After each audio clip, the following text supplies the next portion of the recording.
Abuzane Juada November Bosomede Toso and now Kekania Messi and Yakanafu on bed you are Samiensa Nagana for your papa and Waka Kotoba December Bosome Nede Toson so Yiman Penny now film Rasweja Forswa or Betanam Rasweja Fima Yensi Papa Momaye Afan and Tuma Papa Ede Efra Emun Samoa Echakri Hinke or Memoni among phone cruise and Yakesi and Yabia Wobiano Yabani Diababa some more and some not a dosso na poso any about to come and penny for the to just sembia among for big can montene so sasa about one cratano one more ya print ya manabro so no one more hss and some nuclear anymore and says so may ya dish so cry. John Dramani Muhammad ya tu jawa se wo hia safia bato no ye be masrafo momo enabo pan ye dem be kwa for no southwest about on person so ye ntete ya ye tete na wiei and say NPP supporters be HS omuni amanyuku no tunkwanta onuma paya se de NDC for and omuni omo kwa kwahwe agbomu on person no so mampanyi na do de ato osofo bi no wani mo so obasra pa afia bato no momo fa nkwam turo bi ya nkwa ho menko wie kira amfa hubua emeto Ghana for ye be kwada so abato mpesua so na yakwakopie agreke ngomase ya tesa this year wa agreke ngomase eka de eka na no fiada nkomo no omo MP edibo made ya omo se so omo kwan MP na ma me ya when won sikru mo no so oba be ye campaign ye be call no mo na yakwakohwe sene ensem no esi ekoba ye pa ora Hassan na yarga dia to jawo se ne ekoso obako no nyame no kwasem ni emu anya pa ya ehu to obasra banse oni hujume abzafo we ni afofro pinwa ni yakeke se ne se kasea ba bia wo bia na wiei ye ba ne de aba besom wo ye mfase da kesi emadwumeku a ebo echi do maboya donte awie sciatica expert no one 21st clinic Ethereal Herbal Center the Ethereal core capsules ka ho bi mezo ana 5G yadamwase na sa obasa wo kwa China mamu ni bia Imopro service ya de wo ko Sompa chade nyame adma de zimba ya chabio ntiabusua wo so fa wo de beka ho bi cloud internet the fastest internet in the world and watching no express group so de wo to kwan wo de wo bo won ma bebo ye papa wari nyumako awodo a won madoma so ya sene na wia ber so ya tena se beka kan semi ade ama wasonfo banu ya na ya tena se no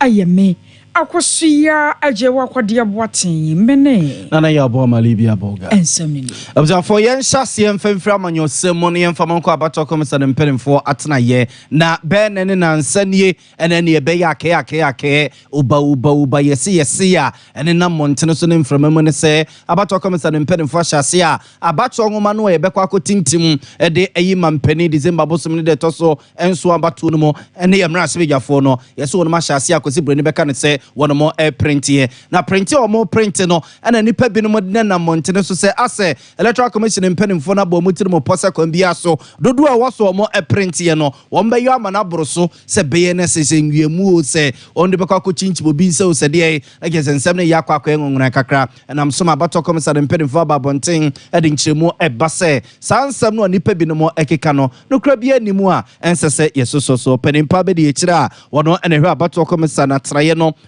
so say omo operations ene ho mpempra wade ho nsensem yewra Samuel tete ena ode sansem tu dwamra na nanwada asomdwe hu de ubo ene asomdwe hu ensem kaye na ekoso ena mpenimfo to nsafra bato komisade mpenimfo so bomra no mo emambo bo mo nhyehyeye ne mo mo de agu akwam ene ahobo a wonuma ye eso emfanche mpenimfo no wo chese sansem na nipa bi no mo ekeka no nokra bi anim na wokọ bia kra no a wo mo print ballot papers no a amanyokuo bia ne na musini ewo ho no mu a bambom penimfo so ewo ho ne o be print kra no a ebeseye no o ma manyoko ni nyina na musifo no di adanse se we ni yetwaja tum ahye no a yemfa nkoto baabi anti o mo fi so mo amane mo mada ho no mu a ense so obi tena baabi ekeka sansem no a wo mo ekeka no.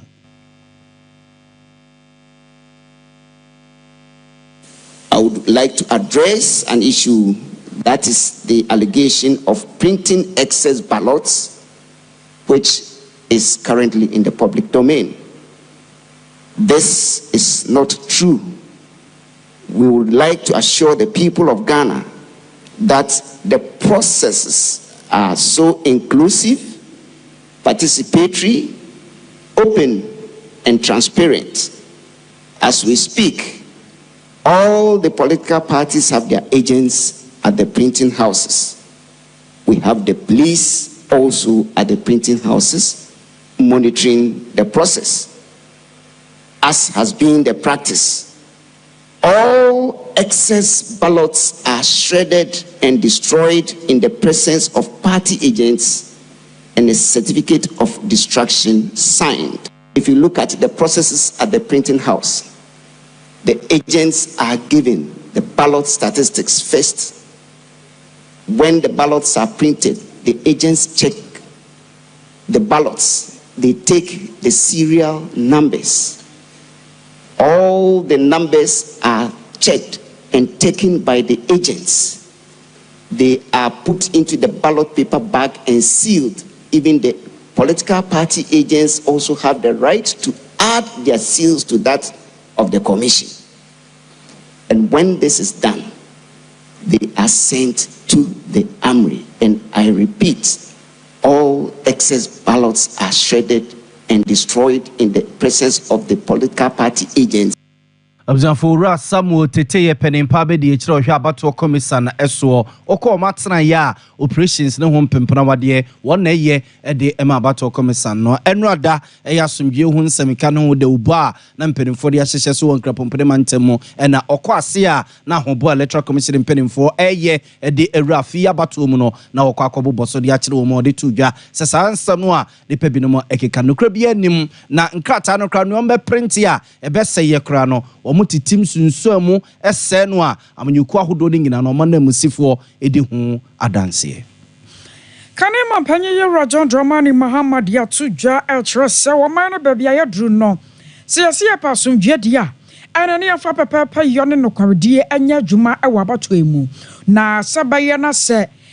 ebi baka na won de de ba ye adwuma na afoforo de no yemfa nya adwuma beto atwere ball amu no wase no na beto me de menase po bia ba na ahye mabunu no kutu pa ma won ma ye ne ensem fata na ene ya won ma pa national peace campaign won toma arase wode won saba hye nkrata ase age atom na asumdua ye adwuma wo ma Ghana fia bato ni mu no na wo sra nwumako ahodo a abato no mu nsam hye won mu nsafiti ahyase akwapem na wie ye tete electoral commission ana fe Ghana police service so obi yanya na sade sane fata afi obasra pa sa abato na ye kwakoto no sabio wenya brosu na sa bibia adin bia ye wo se de asrafo dom ene kogu no se won mo boban wo se kwabala sa no a ebema babunu no pinu wo mahubu abowo mo ya wo mutumi mpie ema meto aba. My brothers and sisters, the call for peace transcends any one party or its leader. It is about the very survival of Ghana's democracy and the sanctity of our electoral process. Each of us has a role to play in this. Our clergy, like all citizens, should be able to witness voting and counting peacefully without fear of violence. If someone errs or is disruptive during the election, they should be made to face justice. The government has a responsibility to hold accountable any criminals who masquerade during the elections as state security operatives. No weapons must be allowed in or around any polling stations, including at all collation centers. Election security is the primary responsibility of the Ghana Police Service under the Inspector General of Police.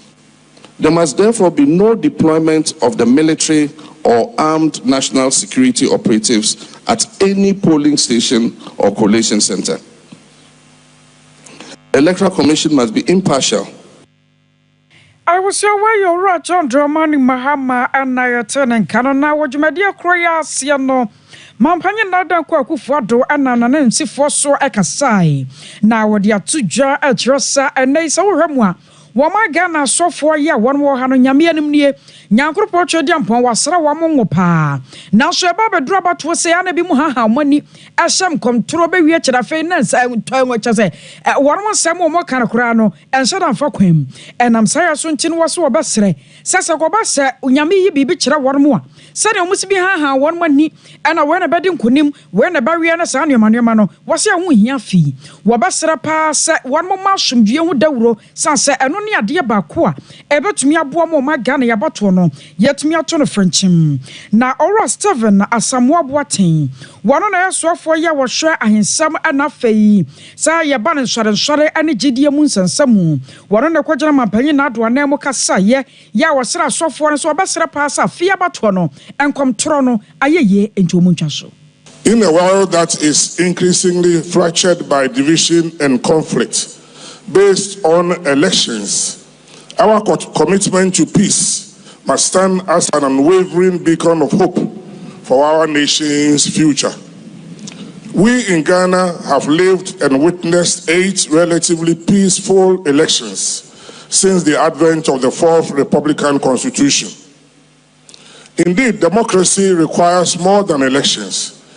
but the country cannot be democratic without holding genuine elections to elect its leaders.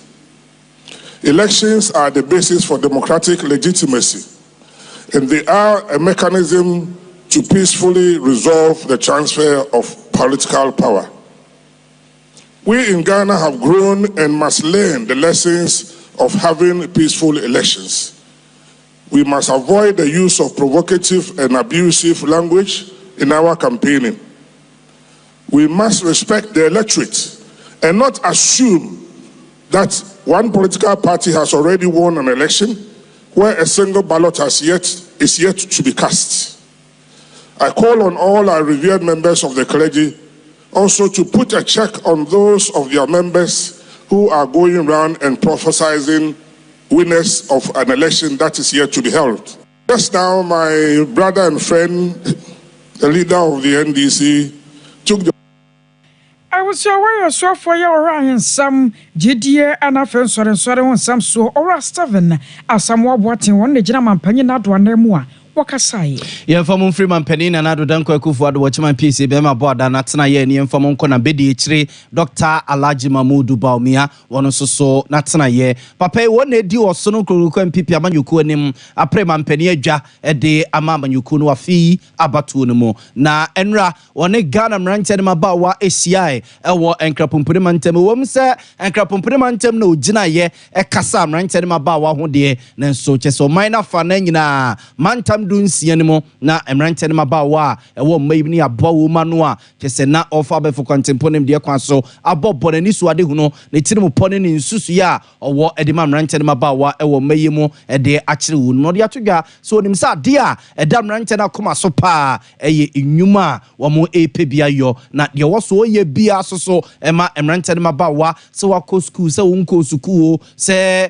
wunsu adwuma kra no obetimi do nim de aye bibi ama abo man nchehire ne wodada setena mu no obeye dodo osi amanfo keka sa ene eto aba ede mo no Dr. Alhaji Mamudu Bawumia no a na chese mampani na do danko akufado ya wo kurei ono ane ya sa akwakoto abade amano wona ebeja na chi aye ne se ye wei ena wei yenye ena pian wei tu ha sei oso ono soso woni tirimu po ne nsusuye ene niema opeso ye ede emo man nti omo a omo eka kasansem no kra bia nim obedi mampani a oba bedie no ebe mampani a ono a na dwene ene odi bebu oman no sense ebe se ono no te wonom na obi na eba ba kye ne de onye ene de wonsese oye mampani abedi che Dr. Alhaji Mamudu Bawumia nsemo a wode etudwa kakra ni. I know I have the character, the experience, the vision and the policies to address the concerns of the young people, and it is for this reason that I've asked to have this conversation with you today. Over this year alone, through my Youth Connect and other fora across the country, I have engaged with you, the youth, and listened to your fears, concerns, and aspirations. And I have been inspired by the ingenuity and can-do spirit of the Ghanaian youth. When I say to you today that your concerns and aspirations are my top priority items, I mean it from every sinew of my body. Indeed, I have been consistent right from the onset in making the destiny of the youth of Ghana my utmost priority. As I said in my acceptance speech as presidential candidate a year ago, and I quote,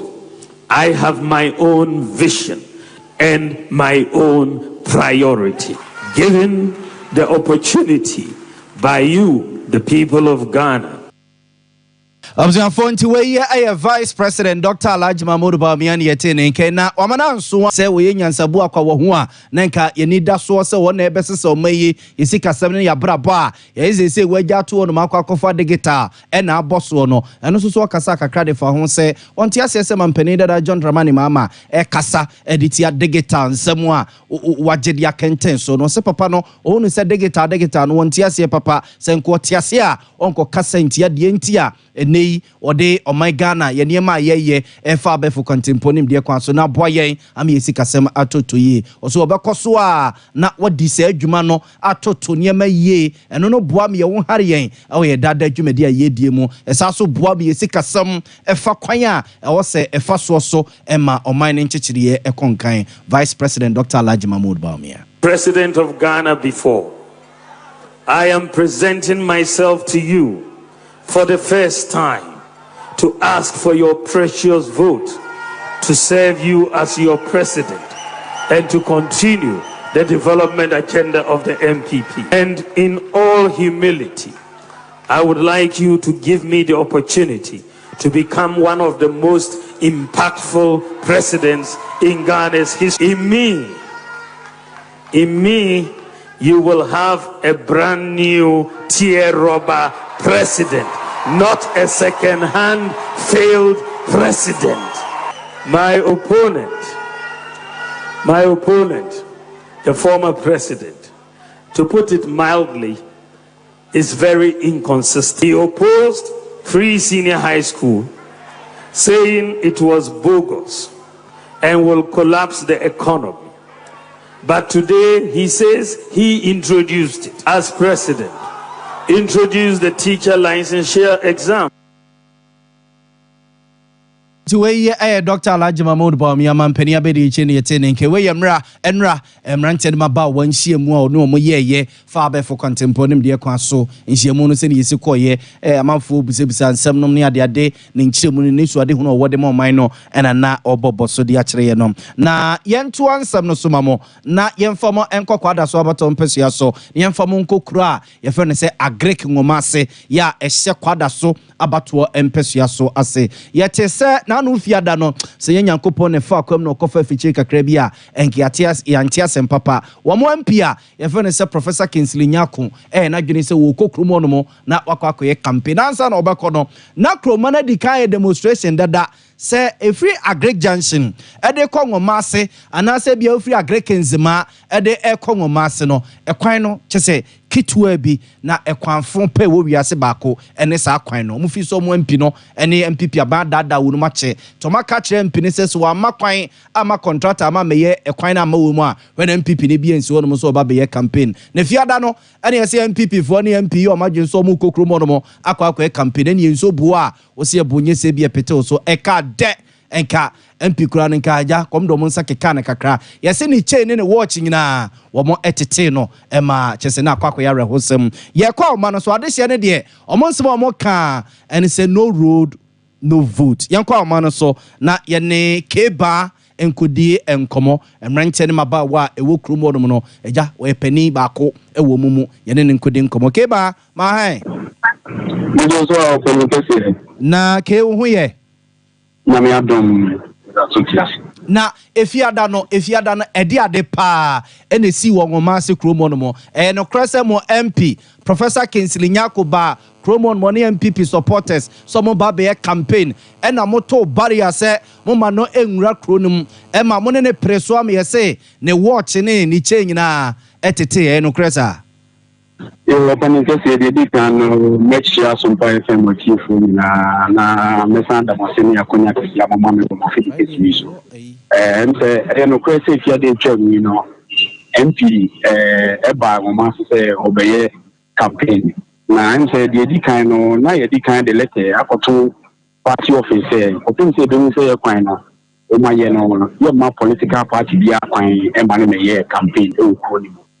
If you tell me, or one in an MP, and then they don't about school. Now in so talk a crane, you know, change school. The other almost only campaign. You to an amoko, a pushia will be so much money boy. A catch on the no, yes, so. The air can be in an one age, and I say, opportunity to say a final. Yeah, you know, your mom coin room a campaign. Because I mean, you will not have the Fiadana, so you're there. Now, we did Amia and machines are the good kindness.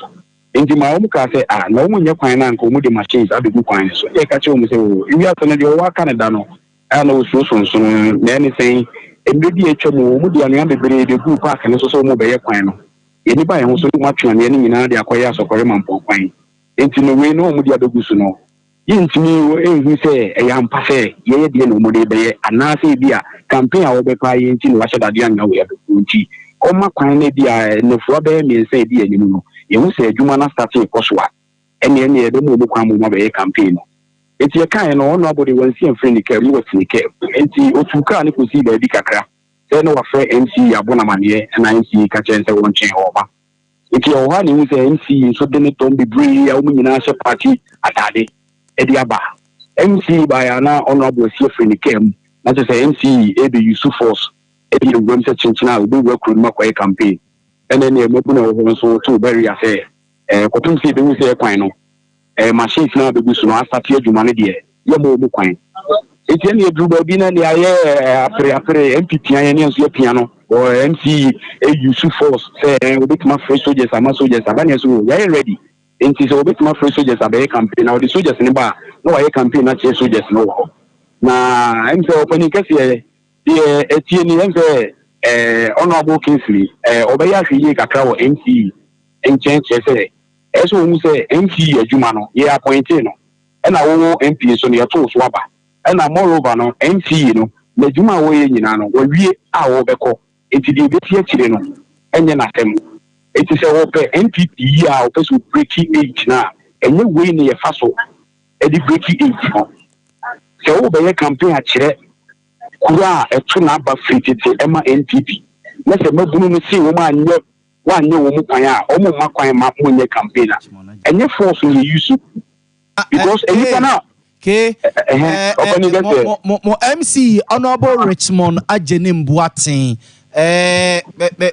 Say, Yabeka ne say, Chromo no modie, say, or Baho no more, and Kenyan Bonne Swa, or ya bankrat penia, Usi Mampeni, and name. Edia Denkuana is here, and every chronic be a no contractors neba, eba be her quino, amo Messi, Edia Mamua, Ebia Mukosino coin. And yes, sir. Omo ba so omo ba be day no mo ba no omo so omo ba be day ukumo yo boni kesi omo ba ye mu nyina ne se omo be campaign na enye se di omo be hwe kwan omo ba no pia ni patoma omo se party colors ene di apaso omo be campaign ye bisa omo ma omo se campaign omo be ye na so ombetima ba kromo no ma ba be campaign she constituency na se de ombetimi aba kromo no ma ba be campaign adai bibi na bibi wo ho na mo mpeso mo beba mo kwan na tse pa mo kwan no opani ka se on se ewiase no ya na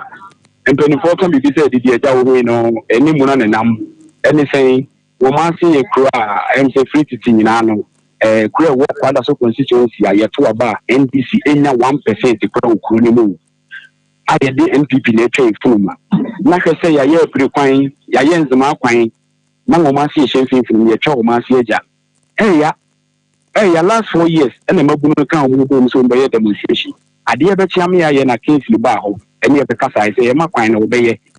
ye Jaitum, will be child Quine is 1 and 4 years about. And you know, your says, I'm sure woman, ya, son, would be. And did I just say, Movie said, or more ye mumu, Santa Prequino or my ye, a Greek in the Marquino or my ye, and Abeka. Sa Dickens ma kwa de o ma ya na jase otimi for no ba ngoma se kronum e kwa ne de na mo ka wasem de free new mission ho no mo ba ase straight say na de na mo ka wasem opening kase no kwese agrikens ma tu ma se no ma ye eno ye de na bodu yeah. Na ngomase kwan na nkasa ne ye the free agri kansa buadu ayeboafo nana buadu kansa the free enzima eba ngomase wo ye bepem ngomase station ho okay na ngomase kwan na nkasa no na ye from new mission ho de eba no na em se wunya ni dia professor kwan na ebeje wonsem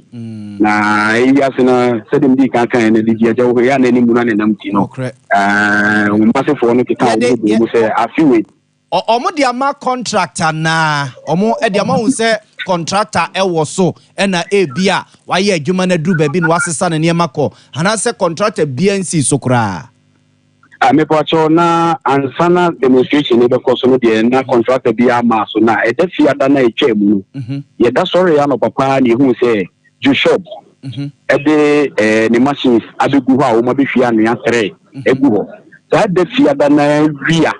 na MP ne don ba so mu be campaign e daddy yentia fiasa because somebody adena begu na nhihye ne nya sa na tie ma yenhu se adwuma no e yampa se mu be ye ha adwuma ana se bia ye dada bi na mo de be dada e eno ne kan ya MP ntia se anya adwuma o mu pese o mu use force na ma menye correction ba ko ha na o kan bibi se ye tete MP watch enye no kresa ye edru ba bi no wono ena na opese o use force enti na ono wa ne party members no aye assemblyman for do mo ba ye no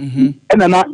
try say o mo be so ne mu say onja enti opeting ne ho no ena ma ne watch ti ye enti nye say bi angoma se mabunu no ena say ne watch ne mu ne ono wa ne force ana nka wo use ana o mu so ne mu say wonyai no ena ma opeting ne ho na ne watch no eti enti so we video no kura na ema bunu ba ko ka say wa rempi pese wo be punto pa wo yenya mo me punto pa enti ne watch ati okay enti na nya say bia wo ma se babunu bi na ti enti watch Matias enti ke ba mo de mo ngoma se kro ne de mo asemo ane se enkosi se mo kwan no wo mo ebeye no when na MPP fo ensi kro mo no mo MP ka ho DC MC ka ho when no mo ensi kro mo no mo so mo ba be campaign na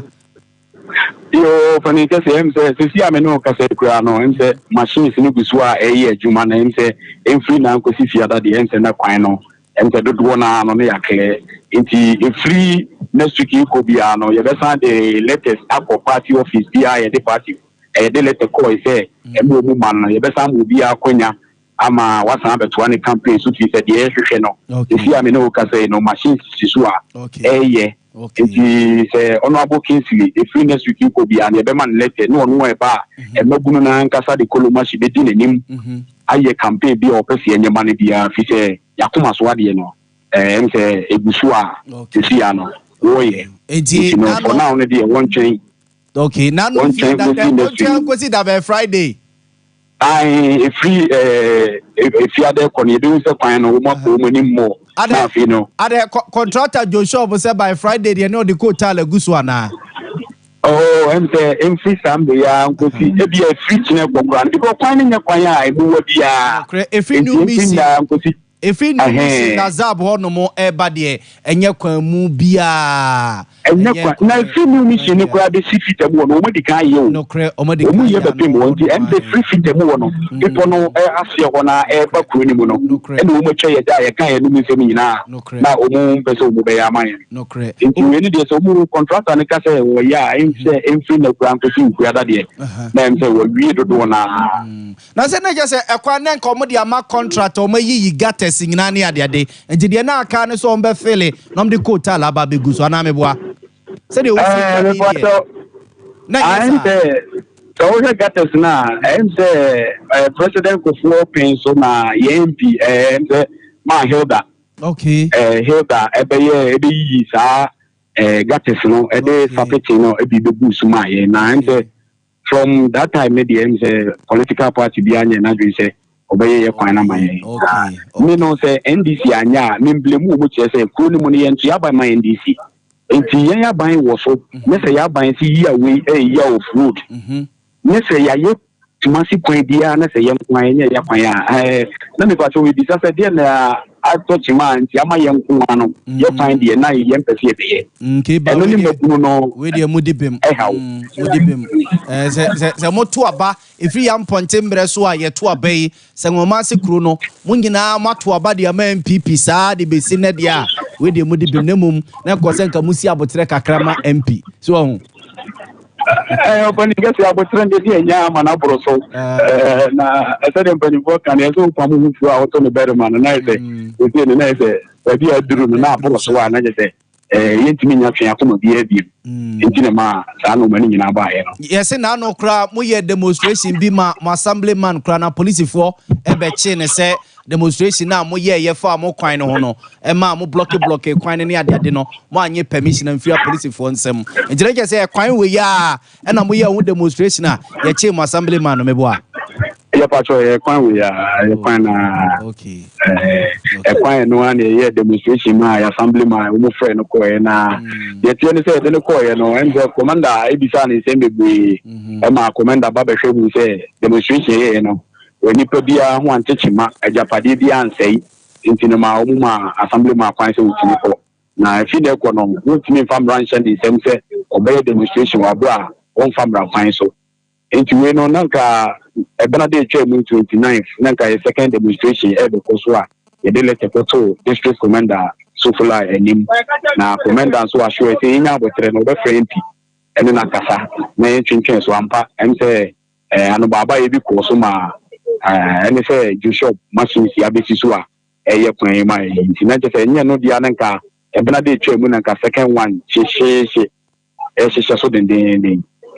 Keba me na wase why me na mwase era senti we Mr. Kojoba ene ne na akodi nkomo yi emranche ne maba wa ewo agrek ngomase agrek junction ya o kwada so abato mpesu aso asem ne yeken yese Friday ne ka de ka kwada so mpi nkom ne boom ene DC o ho no nyina ne nyina omkwa no if you say cry cause so run about kra wa kitwa bi o ena ada hon mu mfie bebreni a eja mu sig Joshua baba begina so siesie dia mom yeni di akire de befra to bia ne yemfa enkame mo bichafo. I was here at 27 so na All People's Congress APC amanyoko no panyipa Wato Frank Adiama one more Ayera Hassan Ayarega wade ato aban no wanim sanema bi koso na se aban mpanyfo one more chenso womani hyedan kɔ hɔ saa wose ne wo hwa Bawku anyame no kwasem ni emu areho pa enne nipa bepiankoma na efri muo ana mahensamo masotwe bia ma ne muso ma nne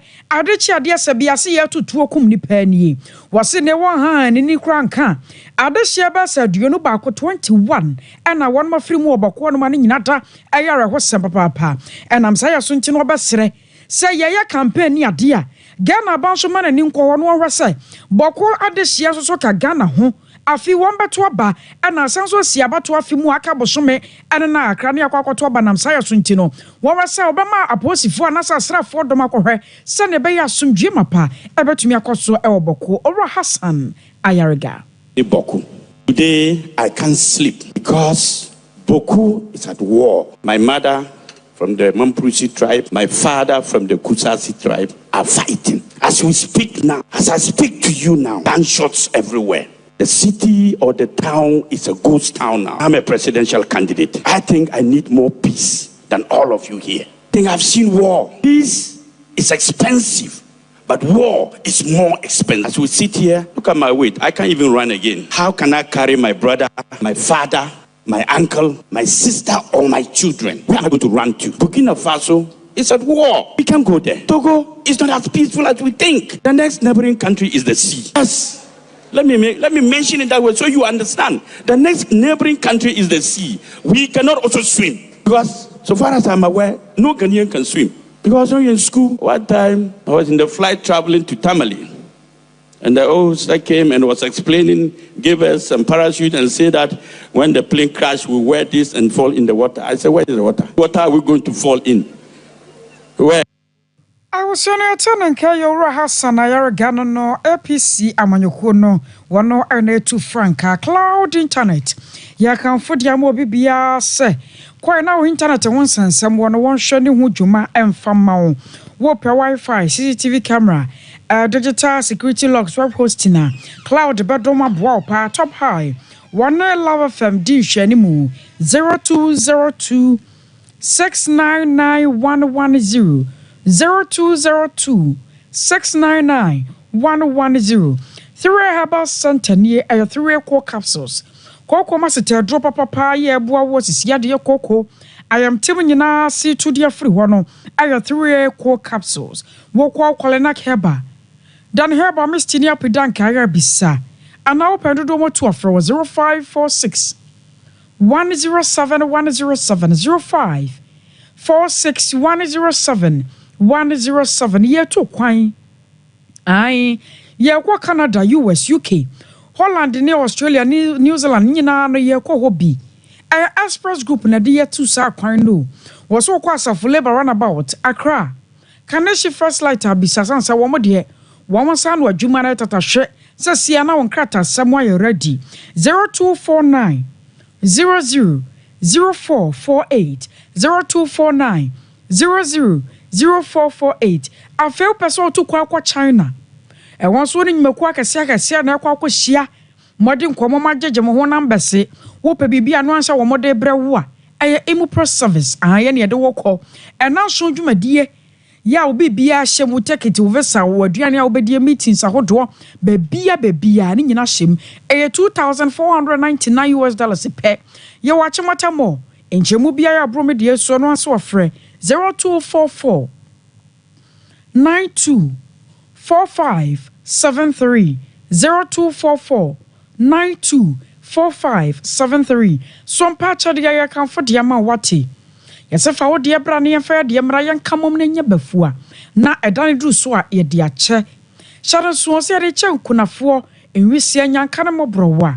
ede na wo ye mo entade empaboa socks de orobaba bia no ye beje ayasha no so bebo mpa ye de aguso na obisade no chede ampa ye de ma wo kɔ Sompa Kranza Ghana Commercial Bank dining ɛhɔ ne yɛwɔ Sompa Sunyane nso yɛwɔ Night Market ana Sompa Kumase yɛba no hotel say mobile money nso ya homa no yɛ 059 85 59 802 059 85 59 802 edini yɛtɔwan media Anasa Blessed Foster 21st Clinic where sciatica expert papa o sciatica yade ne nyina woto asentini a etwe wade aba namro mu no 21st o tata hwe won madwuma ho tenanso nti branches no wogusu ada wo bie waso kokuma se ehwe overseas junction wo ben Alpha Radio wo bo ase council quarters and crime dome market Sunyane Kranza Tachiman 0540 311 05 40311 so bresa ya we hear me zone 5G now de go me na se kwa bana sanoa bibia kwaye de maw ehye ye pa hwasa won mpanyefo bedi nkommo na afi ne kine yada no waje wo mo me zone 5G bi aya 0246 270221 0246270221 I was your general restaurant na ya da ho tew ye ba ne aka chire no Karabato so ediamamo 21st Clinic aye sciatica expert sciatica no o nerves na wo to ase na fa wo siremu na fa wo nansia besi ase ho no se ho techima eno ene fa ne sciatica na etimi bubu o to ase ka wo se dwe wo sirem wo je ho ba bia enye na no na 21st Clinic ba ye adwuma pa wo mu yenti abaso bo magine wo Ghana ha ene amono ne enyasem ketewa Womuji international awards ahodo womuji local awards ahodo na anu nso na womu bie the only sciatica research and treatment center in Africa bibrem ha no ebi ni baabi a gise 21st Clinic nkoa womu de bibidro ene besa oyare no masa de machine aka ho eyayare sabia yare bia wutimi de ko ne mama ade ba ko a wo magidi womu pa no sciatica ena stroke nso de kwa diabetes ni hypertension ni ade Ghana ha ba bia wo mo ho 0540 311 311 0540 311 311 na 21st Clinic wo mo sciatica expert.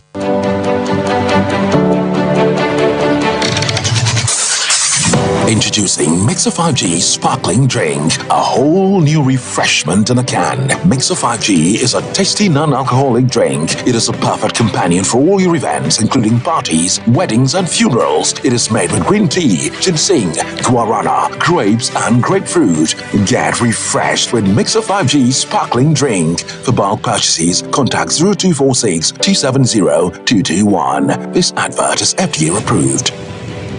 Brekese ye duabon waso a ne dwumedi wo nipadua biara pom den ene na brabo mu ne hien yi pa enye brekese nko nuaban ne nhaban bi te se kwawunsuso a abonwono ne dia akeka ho no kura enwanunu ahodo a ekwa animu yi ankasa brekese ne sa nuaba yi binom ne akeka bobudi afa abefo kwan so a ye de aye brekese powder brekese powder siesi nipadua na abakwa ahodo no ho ban afri mpani yade ne yade ahodo pi ho fa enkodate de ma baako freduane anopa ne anwumre anafa enkodate de ma baako woni nsuhie yeti anopa ne anwumre wobra wodidi awie ubenya brekese powder to Kingswalk Herbal ne Heroes Herbal Accra Okechi Drug Lane Dani Herbal Kumase Mensa Takrade Mose Pharmacy ne Greenlight Pharmacy Sunwane Cash and Carry Supermarket Asantoa Herbal ne Bibidro Depot Techiman Sewa Herbal Mampong etufo mfre 0550 19 15-14 brekese powder aduane san yedru FD ahwehwe sankra to emu agi atum ei sewa me hu acho me na no me bisa ekra so kwa brochu Kwaku afeina mebeko menkrata krani ei ene me ma connection man for den kofo sika aduane ne wanya otedi musa no oh Express Group adarumenti akwanto aye for opese otu kwan kosua de a Express Group do be call mine bi to say Canada, US, Australia, UK, and Germany. Say a tour na say visiting so a Express Group do be call Dubai, Canada, US, Australia, and Germany. Mo am pese mo tu kwan koye adwuma nso obetimi de wako Dubai, Qatar, and South Korea. If you also want to take international tests like SAT, IELTS, TOEFL, GRE, GMAT, they can help you pass easily. They can also help you secure a good job in the UK. You should make sure Akwa Kumasi Asafule Roundabout Accra so Omo Carnation First Light Tema Omo Community 18 Lashebi Girl Filling Station. From more Humacho for ISO 055-555-0067 and 0249-000448. Here in Ghana, when it comes to chicken, the good old days are back. Why? Because Boris B's Chicken, BBC, is here. Yep, give your family and loved ones Boris B's Chicken. Fresh, tasty, delicious. Boris B's Chicken is produced right here in Ghana by our cherished poultry farmers with support from the Ministry of Agric. Get whole frozen chicken, gizzard, chicken feet, chicken neck, and chicken liver for those special family meals, buffets, picnics, funerals, and all restaurants. Get Boris B's Chicken. It's halal, so everybody can enjoy. Wherever you are, call Boris B's Farms hotline 05-444-444-53. Ask for our branch that is closest to you and come get your chicken. Boris B's Chicken, BBC, proudly a Fiakoko. Anyo, said ya fresh, ya nante montine so, na ya trite ya pom, afiwe Sompa FM, 98.9, Sunyani, Zabakayan way, na ya nante trite ya pom. And on the 9th of November, yenina yeshiem, anopano num, our post office, na ya nante afa tunyan, a montine so, ya bepie coronation park, na a honey dra, yay, abiba up, and abiba down, abekoso, meche aerobics, yenyanim difwa, o me kasache wa pom diho, and tishade so say, Danny dear, Mount Pabuanya ready, Hadi Pump for, Bank for, Etia for, and a political parties in Sadano, Goloma Shifaya ready, Yama for Beba, Afeti Tenebajia boom, the best DJs, Amamonyon Pa, a peace walk. Kaidasha no said 90 way ya treche ya pom at ya 7 December akotwaba e ya sumdwen kwa aboafo ni 3A core capsules miso fruit juice 5G drink Frimp of Vibes Recording Studio and a 21st clinic walk with Sompa Nantibio not tinetine wapom. Oh darling Jesus, you are always on my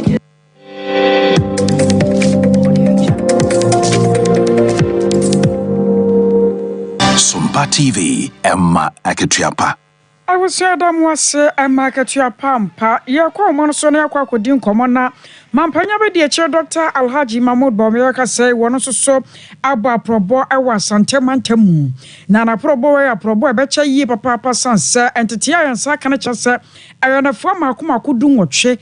ana wode aba asantemamu na wababahwe aye campaign atoto nioma hodo pinua ye kwa omano so ne ne amane boni kwa mredu akwakodi enkomo se aso campaign won ma hyasia no hefa pote ana wono mo wo se ye nyina hini ana se ehefa